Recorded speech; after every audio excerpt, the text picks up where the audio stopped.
우리는 모두 칭기즈칸에 대한 이야기를 들어본 적이 있습니다. 천재적인 장군, 초원 부족들을 하나로 통합한 인물, 극심한 가난 속에서 어린 시절을 보내며 인류 역사상 가장 거대한 단일 제국을 건설한 사람. 그의 제국은 태평양 연안에서 비엔나 성문까지 뻗어 있었습니다. 우리는 그의 동상을 보고 그의 군사적 천재성에 대한 이야기를 듣습니다. 하지만 이건 깨끗하게 포장된 역사일 뿐입니다. 거의 아무도 이 정복의 원동력에 대해 불편한 부분들, 즉 시스템, 법, 인간의 삶을 무기화한 방식, 그리고 그 제국이 피와 혈통 위에 세워졌다는 사실에 대해 이야기하지 않습니다. 이건 그냥 말과 화살에 관한 이야기가 아니에요. 이건 생식의 냉혹한 수학과 공포에 계산된 사용에 관한 이야기입니다. 창조와 파괴 그 자체를 통제하는 이야기죠. 성적인 정치와 잔혹한 관행이 어떻게 몽골의 전쟁 기계를 만들었을까요? 지구상 가장 강력한 궁정에서 남성과 여성을 지배했던 피로 쓰여진 법칙들은 무엇이었을까요? 오늘 우리는 칭기즈칸의 궁정과 전쟁터에서 기록된 5가지 관행을 살펴볼 겁니다. 이런 기록된 역사를 소중히 여긴다면 구독해주세요. 그게 저희 작업을 지원하는 가장 좋은 방법이에요. 그리고 댓글로 여러분이 이 이야기를 어느 도시에서 듣고 있는지 알려주세요.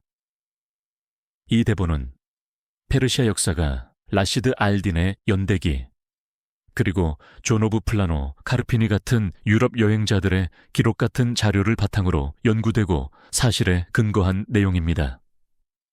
자, 이제 본론으로 들어가 봅시다. 1. 대규모 결혼, 즉 말살 행위 제국이 생기기 전 초원에는 피해 복수극이 있었습니다. 12세기 말 몽골 고원은 전쟁 중인 부족들로 가득한 체스판 같은 곳이었죠. 그 중에서도 젊은 타무진, 즉 훗날의 칭기즈칸이 가장 증오했던 부족은 타타르족이었습니다. 타타르족은 타무진의 아버지 예수게이를 독살해 그의 가족을 궁핍으로 몰아넣었죠. 이건 단순한 정치적 경쟁이 아니었어요. 개인적인 원한이었죠. 수십 년 후인 인화 예입 2년, 이제 떠오르는 강자로 자리 잡은 타무진은 타타르족의 마지막 군대를 몰아붙였습니다. 그의 명령은 단순히 그들을 물리치는 게 아니었어요. 그들을 완전히 지워버리는 거였죠. 에 기록된 그의 명령은 소름 끼치도록 정확했습니다. 수레바퀴의 린치핀, 즉 바퀴를 차축에 고정하는 작은 금속 핀, 약 9치와슨피, 3피트 정도 높이.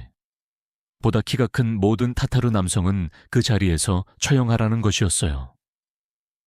당신이 타타르 남성이거나 심지어 소년이라고 상상해보세요. 단순한 수레바퀴 옆에 서야 하고 감정 없는 경비병이 당신 머리가 차축보다 높은지 확인합니다. 그건 순식간에 내려지는 판단이었고 수천 명에게 적용됐죠. 남성들은 도륙당했지만 여성들은 그렇지 않았어요. 여성들은 전쟁의 전리품, 즉 활용할 자원으로 여겨졌습니다. 타무진과 그의 지휘관들은 가장 아름답고 고위층인 여성들을 아내와 첩으로 취했어요. 타무진 본인은 타타르 귀족 출신의 2자매, 야수간과 야수이를 자신의 가문으로 들였죠. 이건 분노에 의한 행동이 아니었어요. 이건 정책이었죠. 타타르 혈통은 남성 쪽에서 완전히 제거되고 여성 쪽에서 완전히 흡수되는 거였어요. 그들의 정체성, 문화, 심지어 부족 이름까지 한 세대 만에 지구상에서 사라졌습니다. 이 정복과 흡수의 방식은 표준 절차가 됐어요. 예를 들어 몇 년 전 타무진의 아내 보르테를 납치했던 메르키트족을 보죠. 그가 마침내 그들을 박살냈을 때 복수는 절대적이었습니다. 그는 메르키트 족장의 아내 테나를 취했고 나중에 그녀를 셋째 아들 오고타이에게 줬어요. 그 여성이 전쟁의 전리품이었지만 훗날 몽골 제국 전체를 섭정으로 다스리게 되죠. 또 다른 예로 과거 동맹이었다가 라이벌이 된 케레이트족이 있습니다. 차르금 3년 그들을 격파한 후 칭기즈칸은 그들의 지도자의 조카, 아름답고 지적인 소르각탄이 베키를 막내 아들 툴루이와 결혼시켰어요. 이건 역사상 가장 중요한 정치적 결혼 중 하나였죠. 소르각탄이 베키는 몽케, 쿠빌라이, 훌라구, 아릭보케라는 네 아들을 낳았고 이들은 중국, 페르시아, 몽골 본토를 다스리는 대칸이 됐습니다. 전쟁의 전리품으로 취한 한 여성에게서 제국의 왕조가 탄생한 거예요. 정복하고 남성을 죽이고 여성을 흡수하고 미래를 훔치는 것. 이게 몽골 확장의 첫 번째이자 가장 근본적인 관행이었습니다. 2. 야사의 철의 법칙 1206년 오논강 유역에서 열린 대규모 집회 쿠릴타이로에서 타무진은 칭기즈칸, 즉 모든 초원민족의 통치자로 선포됩니다. 새로운 제국과 함께 새로운 법, 야사가 생겼죠. 야사는 공개된 문서가 아니었어요. 돌에 새겨져 모두가 볼 수 있는 것도 아니었죠. 이건 칸과 그의 왕자들만 아는 비밀 행동 강령과 칙령이었어요. 하지만 그 처벌은 잔인할 정도로 공개적이고 피할 수 없었죠. 충성도와 사회 질서에 관한 법은 절대적이었고 성적인 금지사항은 가장 엄격했어요. 간통의 벌은 지위구하를 막론하고 남녀 모두에게 사형이었죠. 페르시아 역사가 주바이니는 몇십 년 후 몽골 페르시아 궁정에서 이를 확인했어요. 그는 몽골 남성이 여러 아내와 첩을 둘 수 있었지만 다른 사람의 아내에게 접근하는 것만으로도 사형에 처해진다고 기록했죠. 항소는 없었어요. 결혼하지 않은 두 사람이 합의해 함께 있다가 적발되더라도 둘 다 처형당했어요. 이건 신이나 추상적인 도덕에 관한 게 아니었어요. 군사적 준비와 사회적 안정에 관한 거였죠. 여성 때문에 생긴 분쟁은 전투 부대를 분열시킬 수 있었어요. 불륜에 빠진 병사는 적에게 집중하지 못하는 병사였죠. 야사는 여성을 일종의 재산으로 취급했고 그 재산을 치명적인 힘으로 보호했어요. 하지만 야사의 통제는 간통에만 국한되지 않았어요. 동성애, 말도둑질, 간첩 행위, 탈영, 겁쟁이 행동에도 사형이 선고됐죠. 심지어 사소해 보이는 위반에도 사형이 적용됐어요. 행군 중 앞사람이 떨어뜨린 물건을 보고도 말에서 내려 주우지 않으면 처형당할 수 있었어요. 강이나 샘의 소변을 보면 처형, 전쟁 중 흐르는 물에서 목욕하거나 옷을 빨면 처형당할 수 있었죠. 이건 터무니없는 잔혹함이 아니었어요. 이건 잔인할 정도로 실용적인 물류 관리였죠. 오염된 물은 적보다 더 빨리 군대를 망칠 수 있었어요. 지저분한 캠프는 질병을 불러왔죠. 규율 없는 병사는 약점이 됐어요. 야사는 이동 군사 국가의 운영 체제였어요. 처벌이 너무 확실하고 신속해서 공포와 규율로 사회를 묶었죠. 전쟁터에서 침실까지 모든 행동이 규제됐어요. 이 법 덕분에 작은 국가가 다양한 민족으로 구성된 거대한 군대를 지휘하고 대륙을 정복할 수 있었죠. 끊임없는 빠르고 외로운 죽음의 위협으로 강요된 질서였어요. 이런 기록된 역사를 소중히 여긴다면 구독해주세요. 저희는 작은 팀이고 모든 구독이 역사 기록에서 더 많은 이야기를 만들어내는데 큰 도움이 됩니다. 그리고 댓글로 어디서 이 이야기를 보고 있는지 알려주세요. 4개의 대오르도 칸의 권력은 군대뿐 아니라 그의 가문에서도 드러났어요. 그의 가문은 거대한 이동 국가 기관이었죠. 제국 가문의 정점에는 4명의 주요 아내가 있었고 각각이 자체적으로 막강한 권력을 가졌어요. 첫 번째이자 가장 윗자리에 있던 건 젊은 시절부터 함께한 보르테였죠. 하지만 정복 후 그는 패배한 왕들에게서 얻은 3명의 다른 주요 아내를 위해 3개의 가문을 세웠어요. 메르키트족의 쿨란, 그리고 타타르 자매인 야수간과 야수이었죠. 이 4 여성은 각각 자신의 궁정, 자신의 캠프, 그리고 수많은 사람과 부를 관리했어요. 이게 바로 4개의 대오르도였습니다.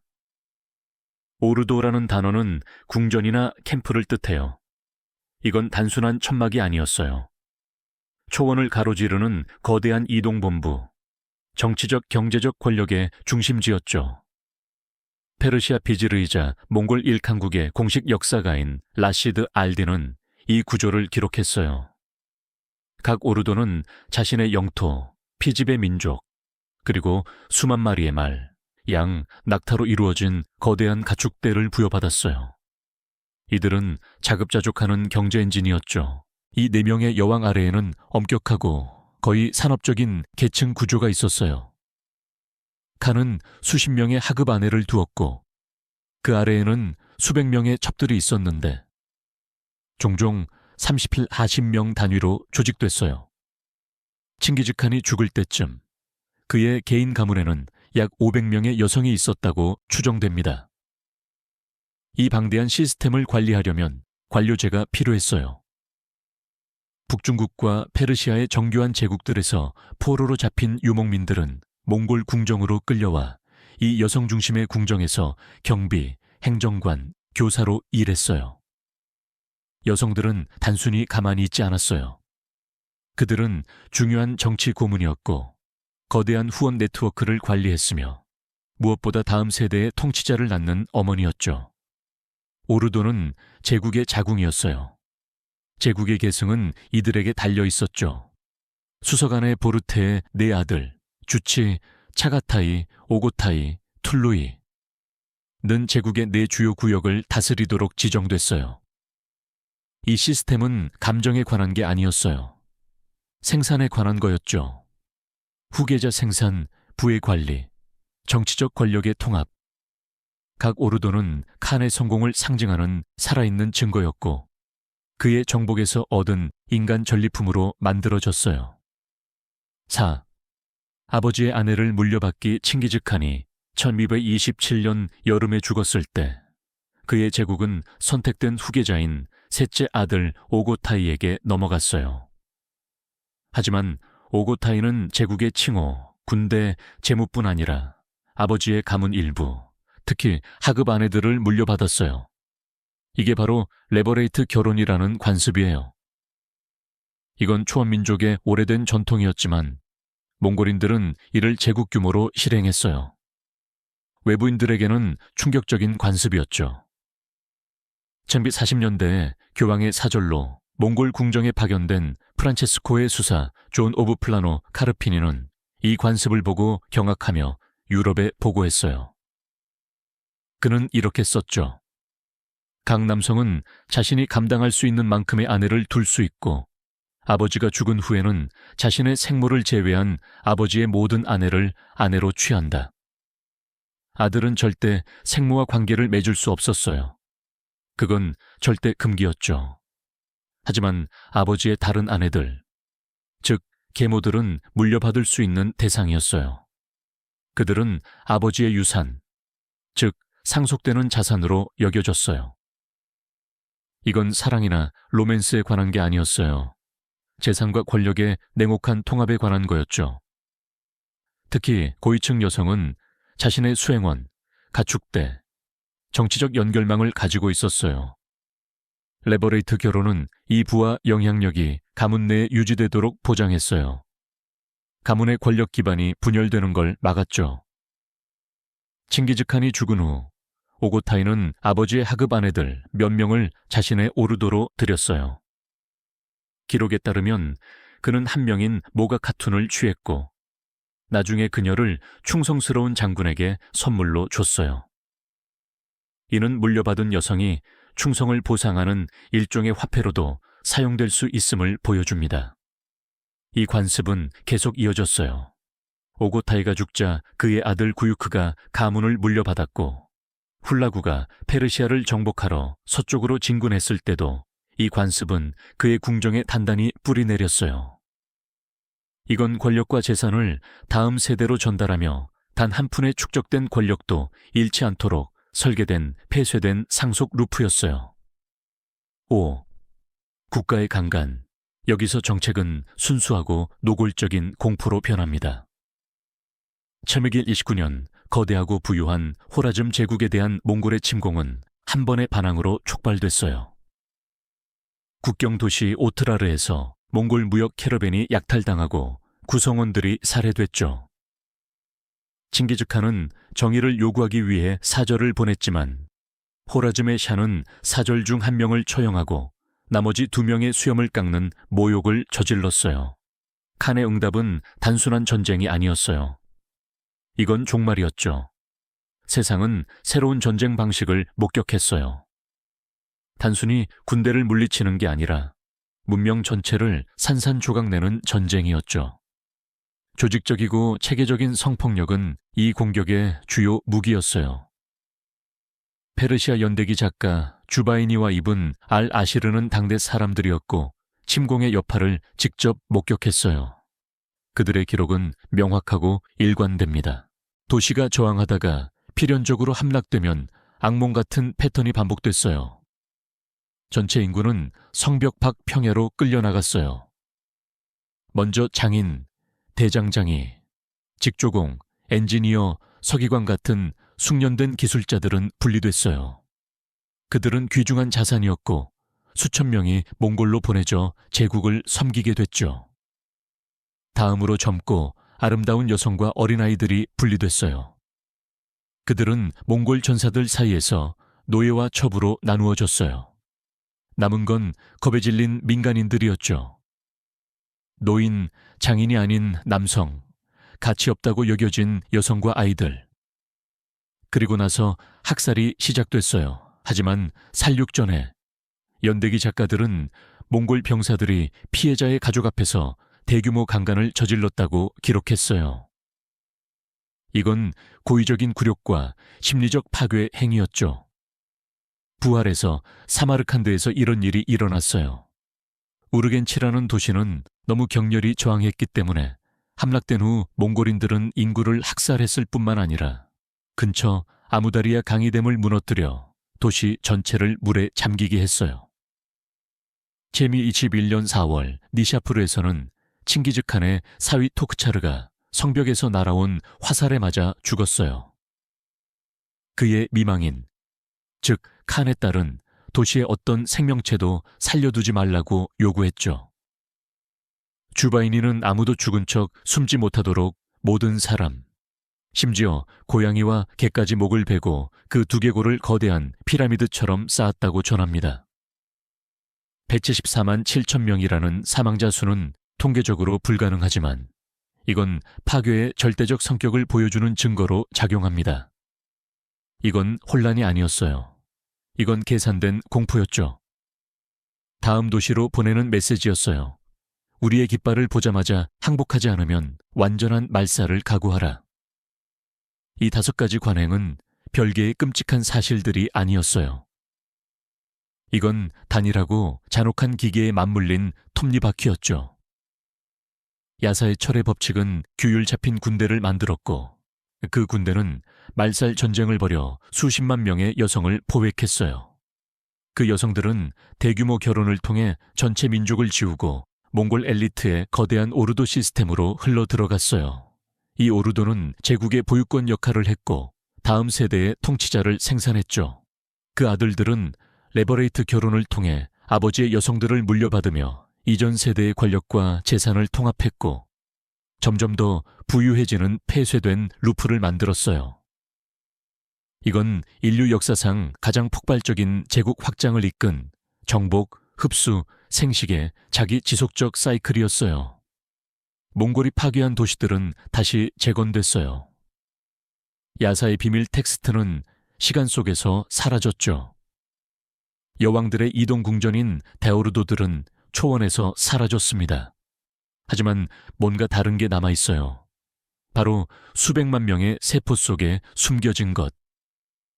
2003년 크리스 타일러 스미스가 이끄는 국제 유전학자 팀은 American Journal of Human Genetics의 획기적인 연구를 발표했어요. 그들은 아시아 전역의 인구에서 Y 염색체 데이터를 분석했죠. 그들은 아버지에서 아들로 거의 변하지 않고 전해지는 독특한 유전적 혈통, 특정 Y 염색체 서명을 발견했어요. 이 마커는 오늘날 몽골 제국이 차지했던 광대한 영토에 사는 남성의 약 8%에서 발견됩니다. 이건 전 세계 남성 인구의 약 1.5%에 해당하죠. 연구진은 약 1,600만 명의 남성이 이 혈통의 직계 후손이라고 계산했어요. 유전 데이터는 이 혈통의 폭발적 확산이 약 1,000년 전 몽골에 살던 단일 공통조상으로 거슬러 올라간다고 밝혔어요. 논문은 그를 이름으로 지목할 수는 없었어요. DNA만으로는 역사적 정체성을 증명할 수 없으니까요. 하지만 저자들은 단 한 명의 후보, 즉 그 특정 시간과 장소에 살며 이런 엄청난 유전적 유산을 가능하게 한 독특한 사회적 권력, 기회, 정복 시스템을 가진 유일한 인물이 있다고 결론지었어요. 그 증거는 칭기즈칸과 그의 아들들을 직접적으로 가리킵니다. 연대기는 정복을 기록했고 궁전은 먼지가 됐지만 1,600만 명의 DNA에 조용히 전해지는 혈통은 칸의 장부에 남은 마지막 항목입니다. 땅뿐 아니라 유전자의 제국, 그의 최종적이고 가장 지속적인 정복이죠.